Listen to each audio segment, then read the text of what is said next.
দুই বন্ধু হাবুল আর কাবুল রাস্তা দিয়ে হেঁটে আসছে। এমন সময় এক বুড়িমা লাঠি ঠুকে ঠুকে আসছিল। হঠাৎ সে হাবুল আর কাবুলকে দেখে দাঁড়িয়ে পড়ে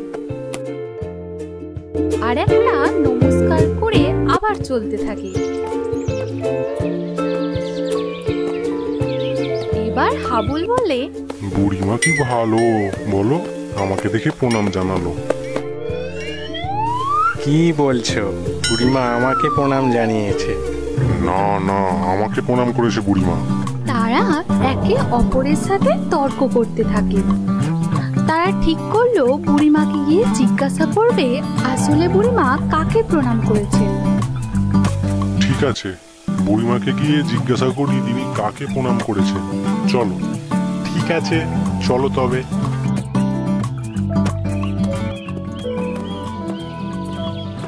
বুড়িমা বয়স্ক মানুষ, তাই খুব আস্তে আস্তে হাঁটছিলেন। খুব সহজেই তারা তাকে ধরে ফেলে আর জিজ্ঞাসা করে, বুড়িমা বুড়িমা আপনি কাকে প্রণাম করেছিলেন, ওকে না আমাকে? হ্যাঁ বুড়িমা, আপনি আমাকেই প্রণাম করেছিলেন তো? তোমাদের মধ্যে যে বেশি বোকা আমি তাকেই প্রণাম করেছিলাম। তবে আমিই বেশি বোকা, প্রণাম আপনি আমাকেই করেছিলেন। না না, আমি বেশি বোকা, উনি আমাকেই প্রণাম করেছিলেন। ঠিক আছে ঠিক আছে, তোমরা আমাকে তোমাদের বোকামির একটি করে কাহিনী বলো, তারপর আমি বলবো কে বেশি বোকা আর আমি কাকে প্রণাম করেছি। এটা আমার ছেলের দোকান, এখানে তোমরা বসো আর গল্প শুরু করো। এসো এসো, বসো। এই বলে বুড়িমা বসে পড়ে। এসো এসো, বসো।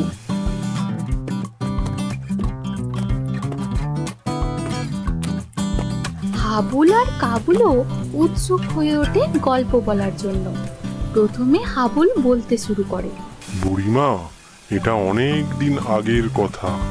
আমি প্রায় 5 মাইল পথ হেঁটে এক আত্মীয়র বাড়ি থেকে ফিরছিলাম। প্রখর রোদ্দুর, বেলা অনেক হয়েছে, আমি ভীষণ ক্লান্ত হয়ে পড়েছিলাম। হাঁটতে হাঁটতে এক পুকুরের ধার দিয়ে আসছিলাম, তার পাশেই একটা বট গাছ দেখতে পাই। বট গাছটার চারপাশটা বাঁধানো বেড়ি ছিল আর ছায়া ঘেরা শীতল জায়গা দেখে আমি বসে পড়লাম। উফ, কি সুন্দর ঠান্ডা হাওয়া, বেশ ভালোই লাগছে। একটু ঘুমিয়ে তারপরে বাড়ির দিকে রওনা দেওয়া যাবে। পুঁটলিটা কিছু খাবার আছে, এটা তবে পাশেই থাক, এই বলে আমি ঘুমিয়ে পড়ি। কতক্ষণ ঘুমিয়েছি তা ঠিক আমার মনে নেই।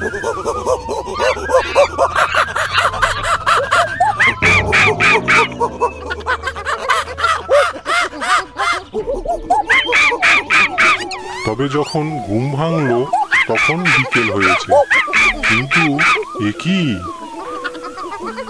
সর্বনাশ! হতচ্ছাড়াগুলো সব আমার খাবার খেয়ে নিল গো। আর আমার পাগড়ি কোথায়? ওটাও ছিঁড়ে ফেললো। এখন বাড়ি যাবো কি করে?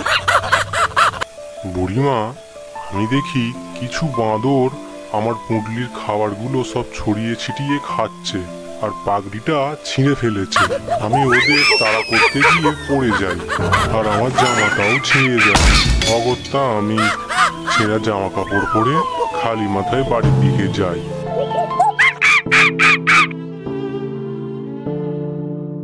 আমি বাড়ি এসে দেখি আমার প্রতিবেশী, আমার স্ত্রী আর কাজের মেয়েটি হা হুতুস করে কাঁদছে গা। ও বাবা গো, কি সর্বনাশ হলো গো, এমন কেন হলো? হায় হায়, এই ছিল আমার পোড়া কপালে। ও মা গো, কি হলো গো? তাদের দেখে আমিও কাঁদতে থাকি। এইভাবে কিছুক্ষণ চলার পর আমি তাদের জিজ্ঞাসা করি, কি হয়েছে গা, তোমরা কাঁদছো কেন? তখন কাজের মেয়েটা বলে আমাকে, সে কি গো দাদা বাবু, আমরা তো তোমার জন্যই কাঁদতেছি। তুমি ছেঁড়া জামা কাপড় আর খালি মাথায় বাড়ি আসছিলে না, আমি ভাবলুম কি না কি অঘটন ঘটেছে, তাই তো কেঁদে কেঁদে গিন্নিমারে বললুম। আমার কথা শুনে গিন্নিমাও ডুকরে কেঁদে ফেললেন, আর ওনার কান্না দেখে সবাই কাঁদতে শুরু করলো। কি বলবো বুড়িমা, তখন আমি লজ্জায় কোথায় যে মুখ লুকাই তা খুঁজে পাচ্ছিলাম না। আমি আবার সব কথা খুলে বলি সবাইকে, আর সকলে মিলে হেসে গড়াগড়ি দেয় আর বলে, দাদা বাবু, তোমার মতো বোকা এই ভূ ভারতে আর একটিও নেই। এইবার বলুন বুড়িমা, আমি কি বোকাদের মধ্যে সেরা নই? আমি কি বোকা নই? হ্যাঁ হ্যাঁ, অবশ্যই তুমি বোকা, কিন্তু তুমি যে শ্রেষ্ঠ বোকা সেটা বলবো।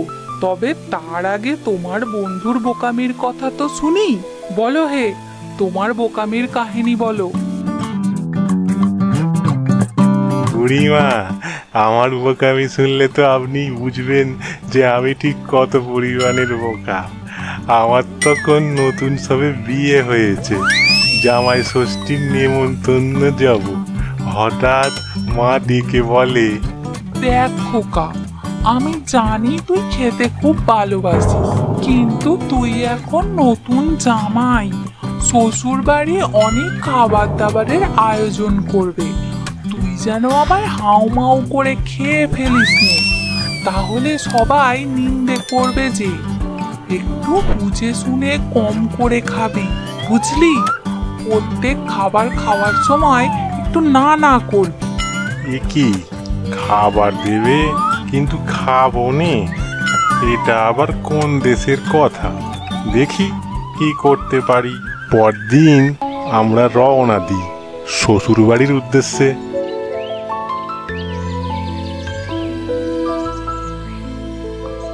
সেখানে যেতেই প্রথমে হাত মুখ ধুয়ে নি, একটু জিরিয়ে নিলুম।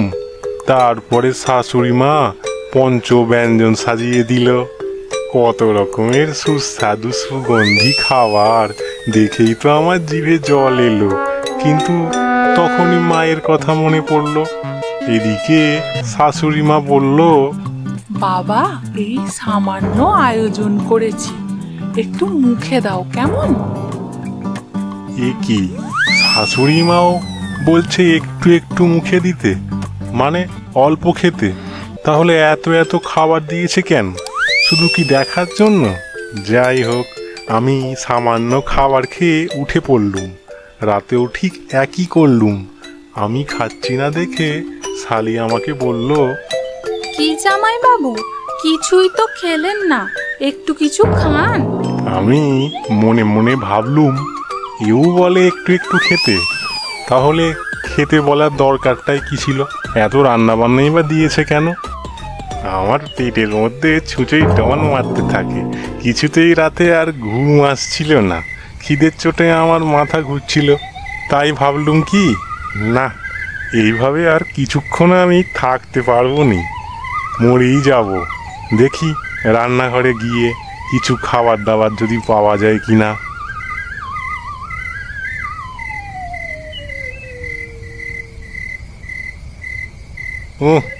কি অন্ধকার! এই তো, হ্যাঁ, এইগুলো কি? হ্যাঁ, এইগুলো এই তো ডিম। হ্যাঁ, আপাতত এই ডিমগুলো দিয়েই আজ রাতটা চলতে হবে। কাল সকাল হলেই মাঠ ছুটতে হবে। এই মরে কেউ আসার আগেই ছুটে পালিয়ে যেতে হবে আমাকে। ধরা পড়লে মান সম্মান বলে আর কিছু থাকবে না। এই বলে ঘরে যেতে গিয়ে হোঁচটকে পড়ে যায় কাবুল। সকলে দৌড়ে আসে। একই বাবা, তোমার একই অবস্থা? কি হলো এসব? আর চারিদিকে ডিমের খোসা এসব কেন? এসব কি? কাবুল তখন রেগে একেবারে আগুন। সে তো রেগে মেগেই বলতে থাকে, আমার খুব খিদে পেয়েছিল, তাই রান্নাঘরে গেছিলুম আর এই ডিমগুলো পেয়েছিলুম।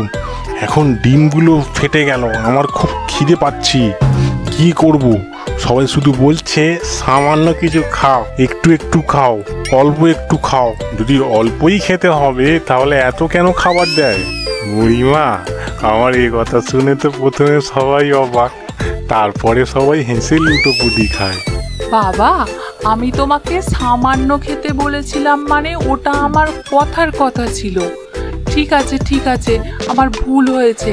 তুমি বসো, আমি এক্ষুনি খাবার নিয়ে আসছি। এবার পুরো সব খাবার খেতে হবে, বুঝেছো? সবটুকু যা দেবো সবটুকুই তুমি খাবে, বুঝতে পেরেছো? এই বলে কাবুলের শাশুড়ি মা তাকে অনেক যত্ন করে খেতে দেয়। কাবুল পেট ভরে খাবার খায়।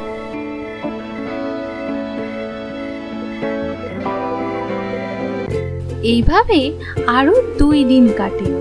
এরপর কাবুল বাড়িতে এসে সব কথা খুলে বলে তার মাকে আর বাকি সবাইকে। সকলে তো হেসেই খুন।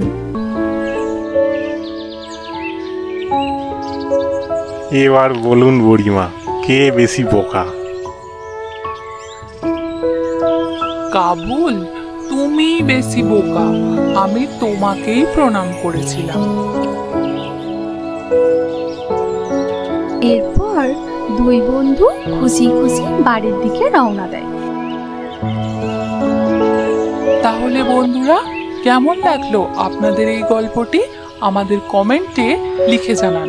আমাদের এই গল্প ভালো লাগলে লাইক করুন, শেয়ার করুন, সাবস্ক্রাইব করে আমাদের পাশে থাকুন।